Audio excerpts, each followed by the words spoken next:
Bonsoir à tous et bienvenue dans votre journal. À la une ce soir, demain, journée d'action contre la réforme des retraites et pour les salaires. Une mobilisation qui s'annonce cette fois-ci peu suivie. L'impact sera limité notamment dans les transports publics. On voit tout cela en détail dans quelques instants. La classe politique fait sa rentrée. Hervé Morin pour l'UDI, Louis Alliot pour le Front National. Les partis affichent clairement leurs ambitions. Des ambitions tournées vers les municipales. À Tours, le quartier de Montconseil officiellement reconnu, engagé dans la labellisation écoquartier par la ministre de l'Égalité des Territoires et du Logement, Cécile Duflot. Nous irons sur place. Mais avant d'ouvrir ce journal, le parking des Halles ouvrira dès mercredi 8 h. Souvenez-vous, il avait dû être fermé le 12 juillet dernier pour des raisons de sécurité à la suite d'un incendie d'origine accidentelle.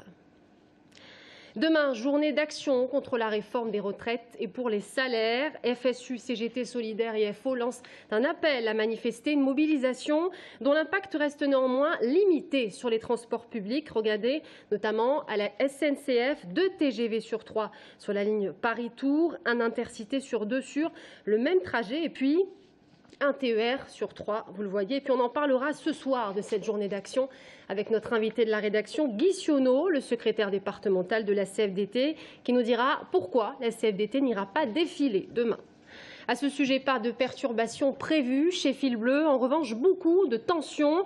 Une semaine après le lancement du tramway, les syndicats montent au créneau et les conducteurs du réseau bus-tram sont tendus. Ils pointent notamment un temps de parcours de 47 minutes, impossible à tenir entre des problèmes mécaniques. Les syndicats qui ont rencontré la direction ce matin, la direction qui soutient qu'il s'agit encore d'une période de rodage et prévoit une amélioration. À Tours, le quartier de Montconseil, officiellement reconnu, engagé dans la labellisation écoquartier. Aujourd'hui, Cécile Duflot, la ministre de l'Égalité des Territoires et du Logement, communiquait officiellement la liste des labels nationaux.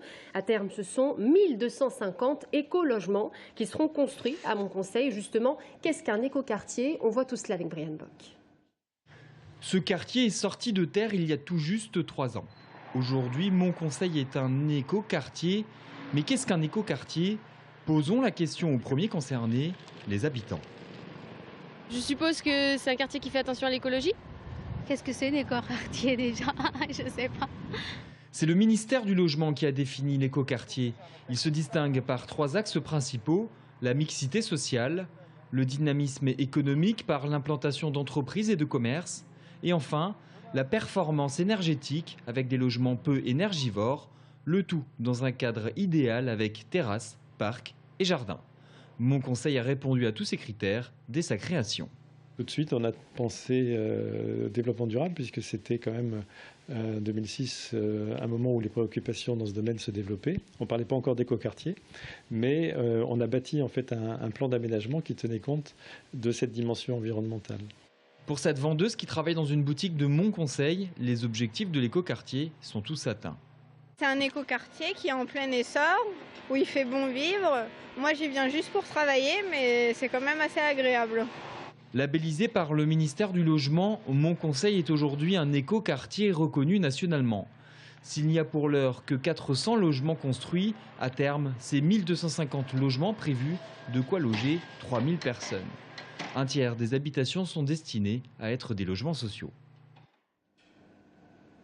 La classe politique, elle aussi, fait sa rentrée. À Beaumont-la-Ronce, dimanche matin, le FN de Touraine recevait le vice-président du parti, Louis Alliot, réuni autour des troupes locales. Investir les têtes de liste, établir une stratégie du Front National, l'objectif municipal. Florent Carrière. C'était en janvier 2010. Marine Le Pen à Tours devient présidente du Front National. Depuis, le parti dit avoir multiplié par 4 le nombre d'adhérents, 65 000 à ce jour.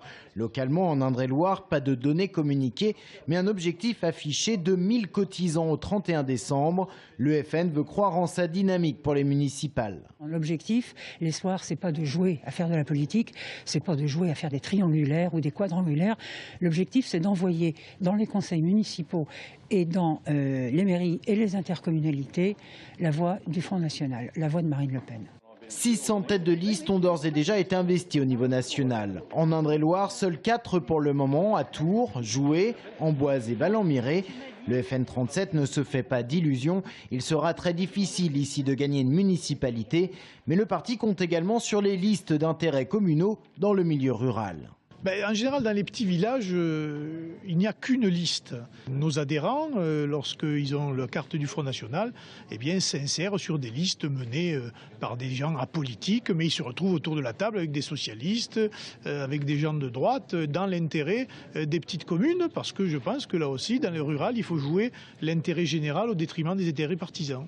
Grâce à cette stratégie, le FN espère ainsi passer d'une 60aine de conseillers municipaux en France à plus de 1000. À Tours, la tête de liste c'est Gilles Godefroy.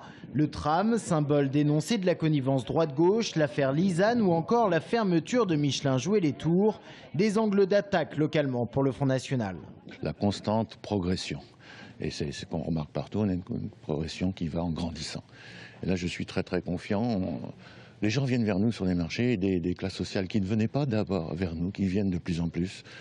Nous enverrons notre programme quand le moment sera venu. Et puis surtout, on va attendre un petit peu les universités d'été qui se passent dans une semaine.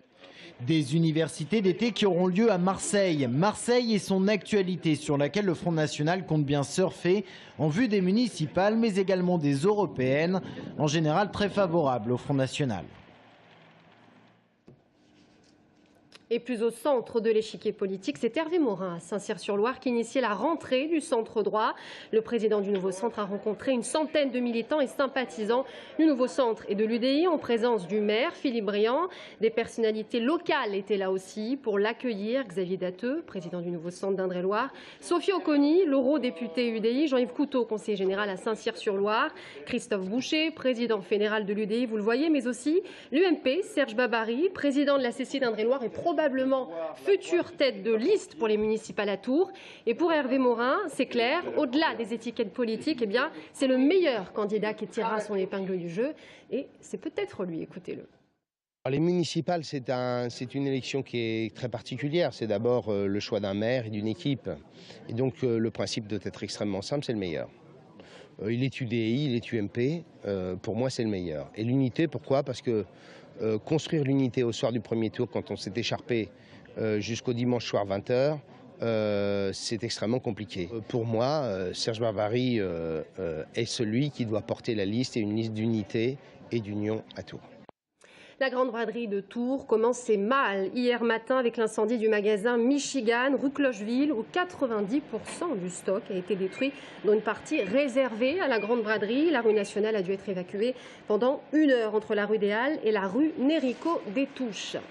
Et c'est un joli succès pour la grande braderie avec 250 000 visiteurs qui se sont pressés dans les rues de Tours. Hier, la balade a commencé très tôt pour certains. Voyons un peu ce qu'ont pensé les commerçants. Bastien Mathieu. C'est une nouvelle belle affluence à laquelle a eu le droit la braderie de Tours ce dimanche. Cette 19e édition a encore été un petit succès, aussi bien pour les acheteurs que pour les vendeurs. 1200 exposants avaient fait le déplacement des 4 coins de la France, soit une centaine de plus que l'année dernière. Malgré tout, certains n'avaient pas forcément l'impression de voir plus de monde que les années précédentes. On a l'habitude de la faire, cette foire, et il n'y a pas d'emplacement particulier. Il y a toujours plein de monde, vraiment plein de monde. Mais là, on a l'impression que c'est plutôt calme. Pas forcément d'effet tram donc. Malgré tout, on a tout de même eu le droit à quelques grosses périodes de rush quand même. Vers 11h d'abord avec une grosse affluence, notamment rue Nationale, puis vers 16h après la sieste évidemment. Il faut dire que chacun pouvait y trouver son compte, vêtements, meubles, bibelots, même parfums. Un vrai centre commercial en plein air, mais à prix réduit. Les marchands profitent généralement de ce type d'événement pour liquider leurs produits à bas prix. Mais quelquefois ça ne suffit pas. Aux grandes dames des exposants, de plus en plus de piétons ne font que passer, sans forcément acheter. Les gens se promènent essentiellement. Mais en début de mois de septembre, avec la rentrée des classes et le retour des vacances, c'est pas toujours évident. La braderie de Tours peut quand même se vanter d'avoir attiré près de 250 000 personnes alors qu'elle tombait le même week-end que celle de Lille. Une belle satisfaction pour la ville qui peut d'ores et déjà se tourner vers l'année prochaine. La braderie fêtera alors son 20e anniversaire.